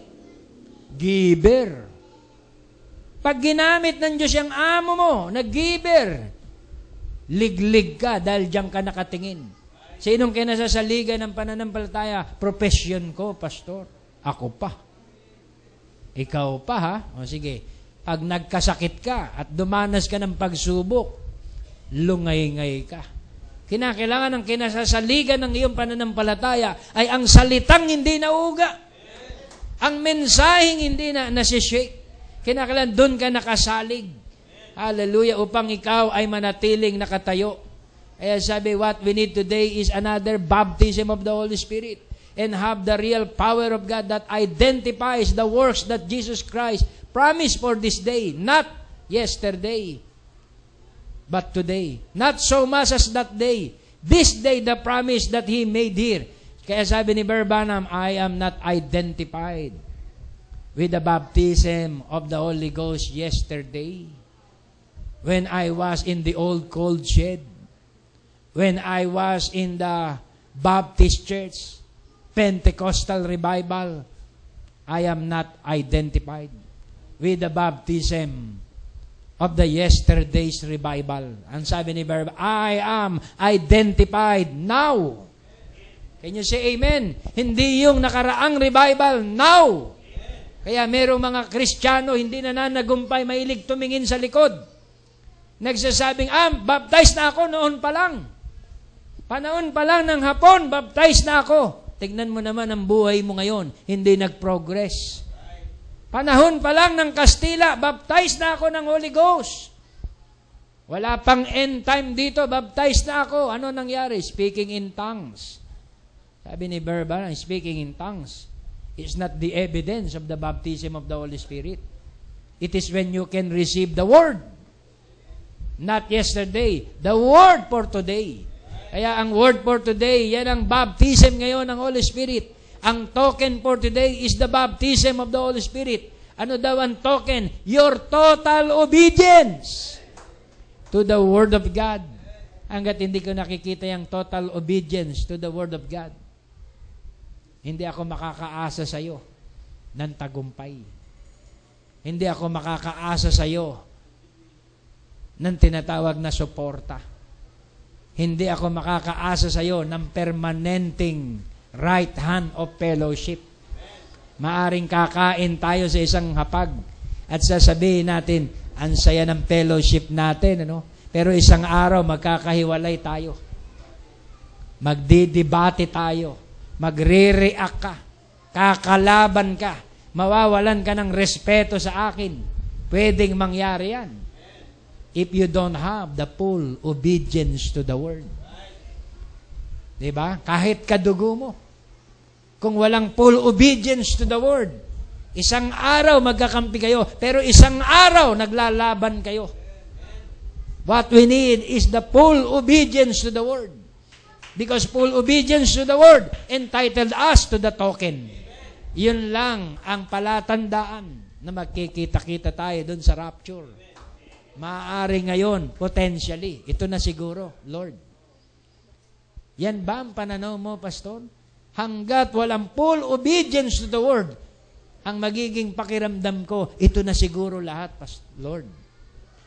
But when I see the full obedience to the Word, of every member, of every father and mother and children dito sa church, at makita ko ang full obedience to the Word, pwede ko sabihin, Lord, ito na lahat. Lahat ng naririto, ito na lahat. Can you say amen? This is it. Ito na yung fruit na yun. Yun ang gusto kong maramdaman. Yun ang gusto kong madama as a ministers of God. Diba? As a minister of God, ito ang gusto kong makita. Ito ang fruit na gusto kong madala sa Diyos. Mga membrong meron ng full obedience to the Word. Pag yan po ang pinapangaral, konting ligligan lang. Oh, ba't di ka nagsimba? Umulan eh. Diba? Oh, ano nangyari sa'yo? Nag-abroad ka ba? Hindi, sinubok. Niliglig. Kaya nga, hanggat walang ligligan sa buhay, we need full obedience to the Word. May oncoming storm. Merong tinatawag na great tribulation na paparating. Merong wrath of God na intensity 10. Grabe. 1 oras. Hindi 1 minute. 1 hour. 1 hour ka na. Oh, di ba? Oh, 1 hour. Hindi pa earthquake yan. Bumabaksak na, hindi pa earthquake. Diba? 1 hour. Isipin mo yun yung 6 seal. Yun yung oncoming storm na paparating. Oh, paano yan? Yung mga anak natin ay parang winiwisik-wisikan ng tinatawag na fertilizer. Anak, mabuhay ka anak. Huwag kang mamamatay. Di ba? Saksak ng fertilizer, pataba. grabing pag-aaruga, grabing caring. Hallelujah. Patuloy tayo sa mensaheng yan. Diba? Kailangan natin ang tinatawag na word promise for this day. That was what we promised there. He will pour out His Spirit. He has promised it again in the last days. Again. And what we will do. Ito daw ang ipinangako niya sa atin na kanyang gagawin. But in this glorious place, under this covenant, hindi ng 7 church ages, under this covenant, bride age, there is a difference between the blood and the life. The token for the believer today is the Holy Ghost. Not a blood, a chemistry. But it is the Holy Spirit of God that is the token that God requires of the church today. God must see this token. He must see it in every one of us. Kailangan ng Diyos lumingon. Nasa iyo ba yan, Brad? Nasa iyo ba yan, sister? Oh, baby, nasa iyo ba yan? Tignan ng Diyos lahat ang Holy Ghost sa bawat member. Tiyakin ng Diyos na taglay-taglay natin ito. Bakit kailangan tiyakin, pastor? Dahil ang angel of death, dadalaw. Diba? Ang angel of death dadalaw. When I see the blood, I will pass over you. Wag po tayo ditong mag-presume na ito'y Garden of Eden. Eh, gayon na lang ang pag-aalala ng mga magulang sa mga anak na babae. Anak na binatilyo na walang katakot-takot. Diba? Tingnan mo yung death. Nandyan lang sa tabi-tabi. O si Brother Nonoy, nilapitan. Tumulong lang, ha? Tumulong lang. Nilapitan, bubunutan ng 38. Matuwid yun. Anak na ng Diyos. Walang sinasanto, mga kapatid. Ano namang kinalaman nun sa 38? Tumulong lang eh. Di ba? Pero ang isip ng demonyo, ganun kasama.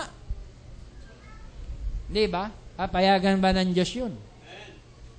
Di ba? Na mabawasan siya ng isang anak na may token, na may mensahe na. Hindi papayagan yun. Basta may token ka, when I see the blood, I will pass over you. Di ba? Maraming panganib. Pag nakita ng demonyo ang dugo, demonyo yun, Brother Nonoy. Demonyo yun. Tinitignan niya yung faith mo. When I see the blood, I will pass over you. Amen? Yun yung mga pang-araw-araw na dumadating sa ating buhay. Kaya ang tinatawag na death angel, nandiyan lang. Nandiyan lang yun. Sa tabi-tabi, paikot-ikot. Pero kung may token ka, may identity ka, pwede mong i-display ito. Di ba? Paano ba, pastor, i-display ang token? Ipaalam mo sa kanila na ikaw ay binhi. Can you say amen? Alam mo, ang statement ng isang masamang tao na, sabihin mo, napakasama ng tao.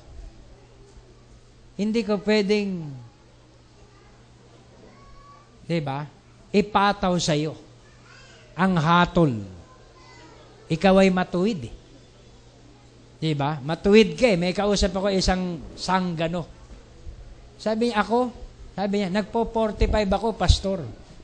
Automatic tundal ako na 45. Pero sa mga matutuwid, hindi to karapat-dapat.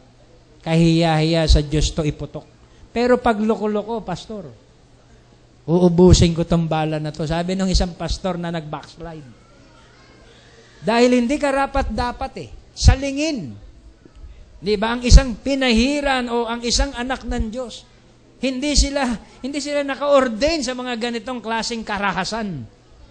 Can you say amen? Kaya, siguro pinermit din ng Diyos, sabi niya, na ako'y manghina. Para yung mga loko-loko na yan ay ako ang makaharap. Sabi ko, Brad, mahal ka ng Diyos. Diba? Dati kong kasamahan nyo na nag-backslide na pastor. Maaring kulang ka lang sa fellowship. Sana nga, pastor. Lagi tayong magkaroon ng fellowship. So mapansin nyo mga kapatid, alam din mga kapatid ng kaaway na hindi niya pwedeng galawin ang selyado ng Diyos. Hindi pwedeng tanggalin ang selyo niyan eh. Di ba? Kaya secured tayo, protected tayo before the foundation of the world. At sa aking closing, kung hindi ko na ito matatapos, maring Wednesday, sabi rito, the lamb was killed in the evening time. After being kept up for 14 days, and then the lamb was killed, and the blood was applied in the evening time. You get it? The token never come into existence until the evening time. Kaya ang tanda daw, ang mensaheng ganito, yung total obedience to the word, hindi darating kung wala pa ang fullness of the word. Paano mo masasabing, total obedience to the word na ako, pastor? Ha? Port seal pa lang ang nabubuksan. Paano ka nagkaroon ng total obedience to the word? Sardis pa lang ngayon, paano maganap sa iyo ang total obedience to the word? Philadelphia pa lang ang nagaganap. Paano naganap sa iyo ang total obedience to the word?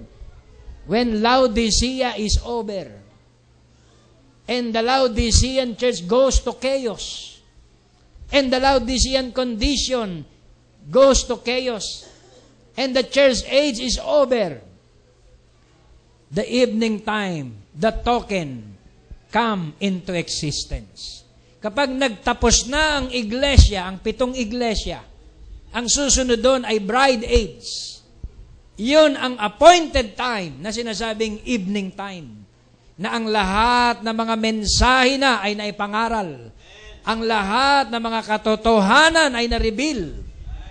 Ang bawat makikinig doon ay magkakaroon ng total obedience to the word. Ito ang time na ating kinabubuhay. Ito ang panahon na ating kinabubuhay na ang total obedience to the word ay magmamanifest dito sa lupa. At kalakip nun ang total obedience din ng ating prayer. Ang total fulfillment ng ating mga dalangin ay magaganap. Amen. Yun ang third pull. Total obedience to the word. Yun ang third pull. Kagaya ng tinatawag na mga balang, nature yan. Ang nature, mahirap kalabanin. Nabulabog ni Barbanam yung mga wild beasts sa kanyang backyard. Meron lang siyang towel, nakaubad siya, nakabalot ng towel. Nabulabog niya yung mga beasts, o nagalit ang mga beasts.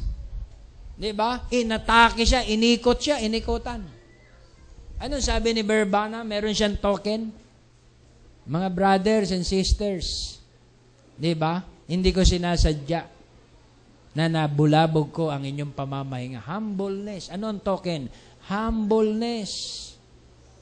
Please, masakit yan. Diba? Huwag niyo akong atakihin. In the name of the Lord, inuutusan ko kayong bumalik sa inyong pinanggalingan. 1, 2, 3. Atras. May dugo ni Jesus to. Hindi katalo. May dugo ni Jesus. Can you say amen? Hallelujah. Paano mo na-prove may dugo ka ni Jesus? Sasabihin sa iyo ng tinatawag na kalikasan, hindi ito katalo. Kaya napakahalaga, mga kapatid, ng dugo ni Jesus. Magagamit mo yung pwede mong sabihin, baha. Hanggang 1 baitang ka lang. Sobra ka na. Huwag ka nang lalampas dyan. Inuutusan kita in the name of the Lord. Susunod yan, mga kapatid. Siguro nung anong araw yon ng habagat, siguro tinodo nyo na prayer, ano? Diba? Sino po mga nag-pray na? O, ayan, tinodo niya. Nung unang ulan pa lang, di abutin, mataas eh. Mataas eh. Ayan na, sumisilip na. Sabi ko, hanggang dyan ka lang, huwag ka nang lalampas. Hindi ko kayang buhatin yung motor. Hindi ko kayang buhatin yung kotse. Mabigat. Hanggang dyan ka lang. Mataas-taas ka na. Sa kalsada, mga kapatid, lampas tuhod na. Ang bira ito. Ano po mangyayari? Wala siyang magagawa kundi humupa. Humupa. Dahil may mga anak ng Diyos na 1 pulgada na lang. Wala na kaming tutulugan, pastor, 1 pulgada na lang. Di ba? Kaya ang Diyos, mga kapatid, ay hindi niya ipe-permit. Binigay sa atin ang authority. Sabihin mo nga doon sa sasakyan, hinto. Hihinto yun. Kahit patpatin ang policeman, kung may token yun, authority yun eh. Diba? Pag ginanyan niya yung mabilis na sasakyan, hihinto yun. Nakita niya yung authority, ire-respect niya yun. Sino lang hindi ire-respect sa authority? Ang tinatawag na lawless. Can you say amen? Pastor, paano ba ang lawless? Kailangan mo ang wisdom pag ang kaharap mo lawless. Anong pastor? Pag ganyan ang mga pananalita, iba approach dyan. Walang pastor sa akin. Walang born again sa akin. Iba approach dyan. Diba? Hindi mo pwedeng i-approach yan sa pamamagitan ng kahinahunan. Diba? Tungkod ang kailangan yan. Paano yun, pastor? Paano yun tungkod? Rod of iron. Pastor, may rod of iron ba? Kapag ang mga kaharap mo, mga demonyo, paano mo bibigyan ng tsokolate? At ng tinatawag na tinapay. Mga demonyo nga yan eh. Rod of iron. Pero gamitin mo ang rod of iron na hindi ka magkakasala. Kung alam mong gawin. Diba? Na ang rod of iron, i-apply nang hindi ka magkakasala, pwede yun.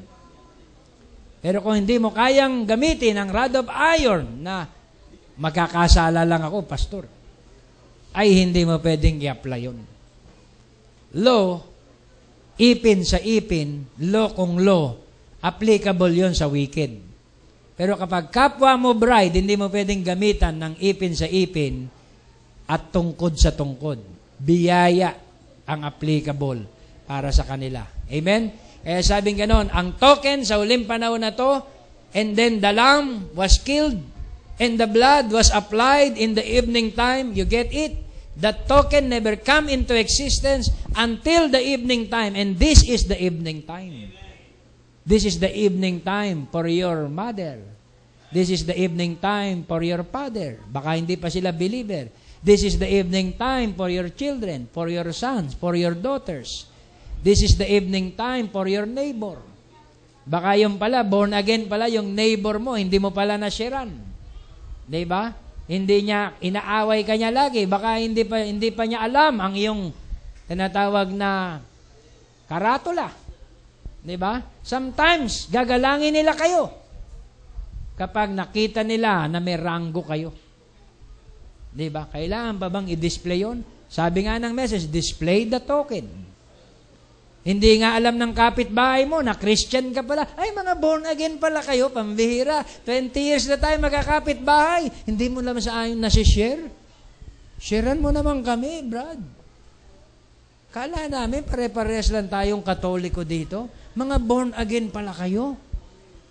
Sorry sa mga asal ko sa inyo, mga nagdaang panahon. Ang bagsik ng pag-uugali ko sa inyo, mga born again pala kayo. Kaya pala patahitahimik kayo.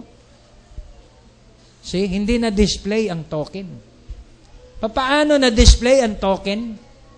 Diba? Ang lakas ng loob namin ni Brother Nonoy. Sino yung sumagasa sa'yo, Brother Nonoy? Sige nga, sama mo ko. Pastor, ayan. Ha? Mga adik yan, siga yan. Paglabas talaga eh, oh. Talagang, di ba, Bad Noy? Parang lalamo ng tao eh. Pero sabi ko, Brad, yung driver, nasagasaan nyo. Kasamahan ko yan. Naku, sabi ng matanda.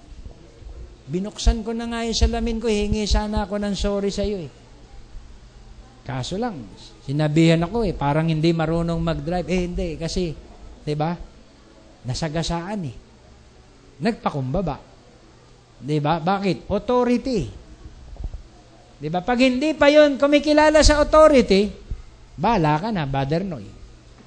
Ang next step, iba na. Di ba? Anong next step? Aambusin? Hindi. Ibibigay kay Cesar. Pag sinabing ibibigay kay Cesar, husgado yun. Di ba? Husgado ang katapat. Naniniwala ba kayo ron, Pastor? Yun yung rod. Tungkod kung tungkod. Rod of iron. Di ba? Yun tinatawag na ayaw sa tinatawag na biyaya at habag. Ibigay mo sa rod of iron. Di ba? Ang rod of iron, mga kapatid, ay wrath of God. Yun yung law ng tinatawag na law of the land. May isa pang law of nature. Diba? Kaya purihin ang ating Panginoon, hindi ko ito matapos. Maaring next Wednesday, ituloy natin. Ang mahalaga, hinahanap ng Diyos ngayon sa mga bawat isa sa atin kung may total obedience na tayo sa Word. Very simple lang.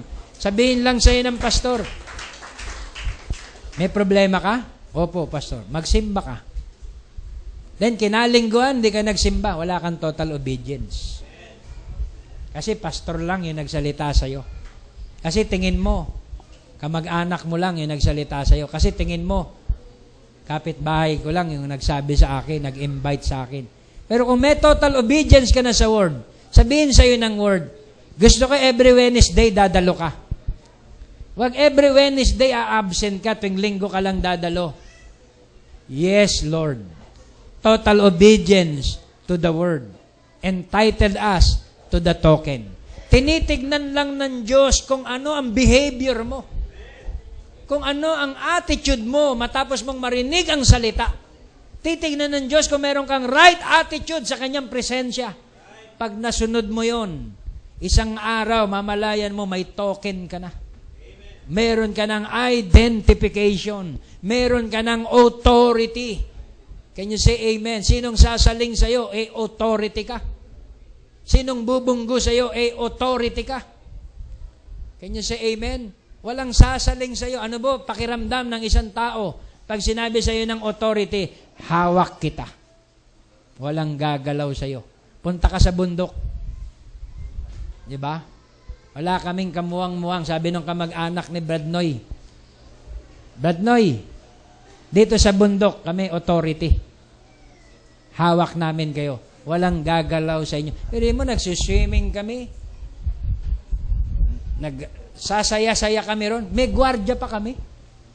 May gwardiya pa. Diba? Sinong authority yun? Taga-taas naman yun na authority. Pag dito naman sa lupa, sabihin sa iyo ng colonel, sabihin sa iyo ng kapitan, Pastor, wala po kayong problema. Basta dito po ay secured kayo. Ano pa, saan ka pa pupunta? Diba? Pag authority na, nagsabi na sa iyo na ibigay sa iyo yung tinatag na karapatan na yun. Paano ka mangangamba? Can you say amen? Paano ka mag-aalangan? How much more kung ang Diyos ng langit at lupa nagsabi sa iyo, anak, ibinigay ko na sa iyo ang buong authority. Kagaya kay Adam. Ibinigay ko kay Adam ang buong authority. Kagaya sa iyo, binibigay ko ngayon sa iyo ang buong authority. Gamitin mo yan ng tama. Hindi mo naman sasabihin, authority ako, tabi kayo dyan. Wang. Hindi naman ganon. Di ba? Authority ako. Hindi mo gaganunin. Ang tunay na authority ay with humbleness, with meekness. Apply the token with meekness, with humbleness. Can you say amen? At ano pong mangyayari? When they see the blood, they will pass over you. Kaya yun po, mga kabatid, ang tanging gawin natin kung may mga loved ones, amen, na hindi pa napoposisyon, patuloy, i-pray with confidence. Diba? I-claim them. I-claim nyo sila. Huwag kayong sumuko. Diba? Although ang flesh sumusuko, pero by faith, huwag kayong susuko. Huwag nyong i-give up. Agawan yan eh. Diba? Can you say amen? Parang patintero kayo dyan. Agawan ng kaaway, ng mundo, o ng salita. Patuloy nyong ipakipaglaban ang mga loved ones ninyo at ang karapatan ninyo dito. Huwag nyong i-give up. Mapapasa inyo to dahil nasa inyo ang token. So God bless you all. Pagpalain kayo ng Panginoon.